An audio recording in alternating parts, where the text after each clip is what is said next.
Good day and welcome to another episode of the program Kaduna Electric Watch. I am Ahmad, your guide. In today's edition of the program, we shall have an in-depth look at a rather sad development in the Nigerian electricity supply industry. That is the rising cases of assault against workers of electricity distribution companies across the country, the effect of this unwholesome conduct on service delivery, and the position of the law on assault against a fellow citizen. We shall also bring you our regular safety tips, public education messages, and many more. But before then, let's have the electricity news from Rukaya Muhammad. Is the news, but first, the major headlines. Abakpa community commends Kaduna Electric. Kaduna Electric drags electricity theft suspect to court. And now, the news in details. The Abakpa community in Kaduna North Local Government of Kaduna State has commended Kaduna Electric for what the community described as the company's act of exemplary leadership and readiness to quickly respond to the community's needs. The commendation was contained in an appreciation letter dated 9th August 2021 and sent to the company by the umbrella association of the community, the Abakpa Youth Association. The chairman of the Abakpa Youth Association, Engineer Muhammad Sagir Hussaini, described the timely response of the Kaduna Electric in relocating some high-tension poles around the community primary school, and the magnanimity of the company in providing the community with needed electrical materials, which paved way for the construction of two-story building of 12 classrooms in Abakpa Primary School. The Chief Technical Officer of the Kaduna Electric, Engineer Bello Musa, said the exercise was the company's modest way of contributing to the development of the society. He assured the general public of the company's readiness to make all necessary investments to ensure uninterrupted electricity services in its franchise. Engineer Bello Musa appealed to all electricity users in Kaduna, Kebbi, Sokoto, and Zamfara states to always reciprocate the efforts of the company by living up to their obligations. Meanwhile, Kaduna Electric has charged one Malam Saifullah Azumi Musa of number 24 Takum Street, Kinkinau, Kaduna, before Kabalan Doki Magistrate Court for electricity theft and dishonest diversion of electricity contrary to sections 59, chapter 1 and 271 of the Kaduna State Penal Code. Arraigning the suspects, Police Inspector Ibrahim Usman of the Special Investigation and Prosecution Task Force on Electricity Offences, SIPTU, disclosed that Saifullah Azumi Musa connived with his younger brother, Mubarak, currently at large, to steal electricity from Kaduna Electric for almost 1 year. The first information report stated that between 16 October 2020 and 2 August 2021, Saifullah Azumi Musa, male, adult, and a Nigerian citizen of number 24 Takum Street, Kinkinau, Kaduna, and his younger brother Mubarak of the same address, now at large, in their capacity as Kaduna Electric customers with account number 215120049601 and prepaid meter number 5800614295, dishonestly diverted the use of electricity and thus stole 3,492 kilowatts of electricity energy valued at 583,628 naira 99 kobo, and thereby committed an offense of criminal conspiracy and electricity theft, contrary to section 59 chapter 1 and section 271 of Kaduna State Penal Code 2017. The preceding magistrate, Nahid Ibrahim, adjourned the case to 8 September 2021 after taking a no guilty plea from the accused person.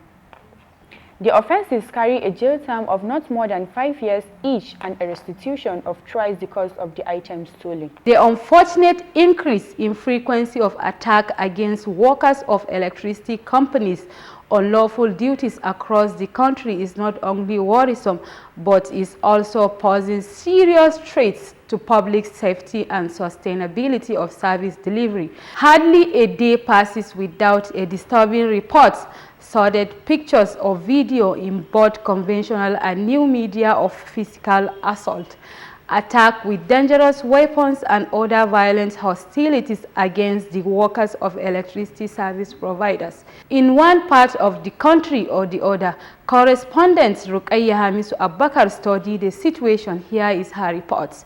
We must warn that some of the visuals could be disturbing. The rise in cases of assault and unprovoked attacks against electricity workers across the country has called for serious concern among all critical stakeholders. Electricity workers, especially the staff of the 11 distribution companies, have all had their fair share of this lawless and despicable conduct by some hoodlums who feel they can inflict injuries on their fellow citizens and get away with it. How else can you describe a situation where, perhaps out of lack of respect for human life, somebody will pull a ladder from beneath, knowing fully that a fellow human being is on the same ladder?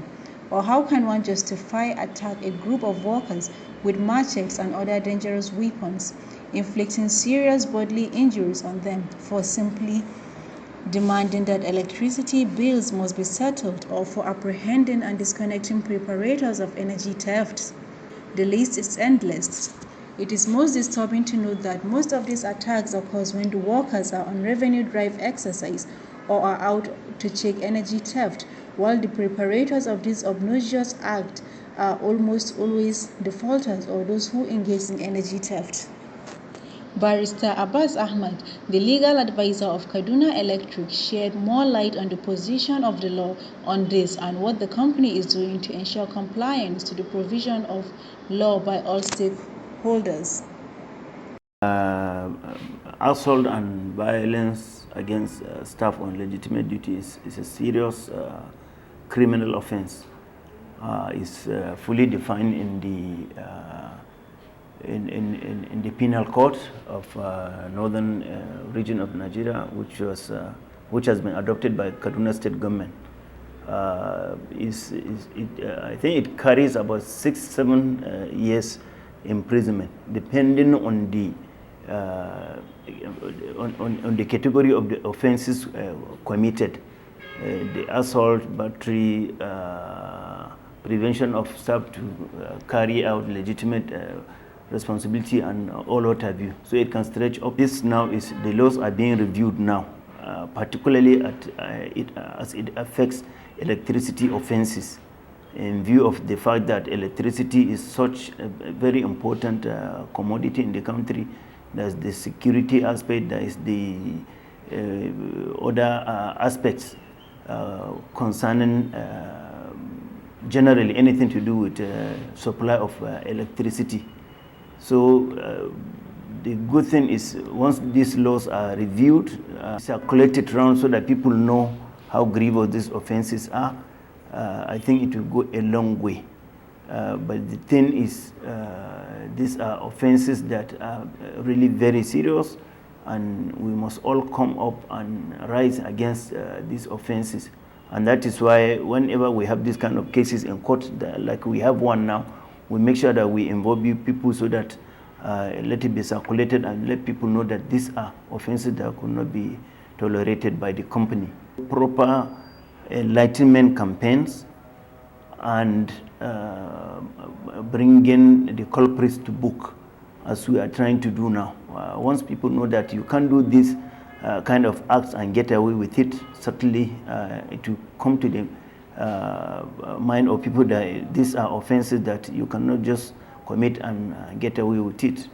Because as it is now, you commit this kind of offense, as far as you are concerned as an electricity distribution company, we have the right to take off supply in that area until we maybe sit down and really agree on terms of reconnection of supply, because the recent event that happened now, you see it so ignoble and so disheartening.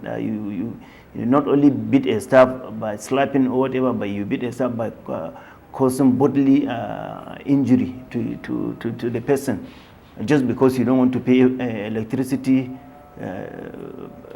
bills, and just because you don't want to get disconnected. Well, by law, we are empowered to do all this things that we are doing. You can't just consume electricity for so many months or years, and then you say we don't come to disconnect you for non-payment.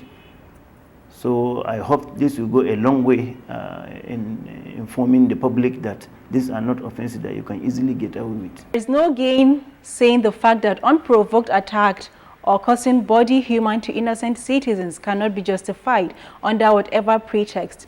It must be condemned in no uncertain times by all. It is gratifying to note that the management of the electricity companies and the law enforcement agencies are not taking such cases lightly any longer. We call on the relevant law enforcement and prosecuting authorities, as well as the courts, to ensure that the preparators of these heinous crimes, who have no iota of respect for the sanctity of human lives, are sufficiently punished. This is the only way other criminal-minded fellows would be deterrent.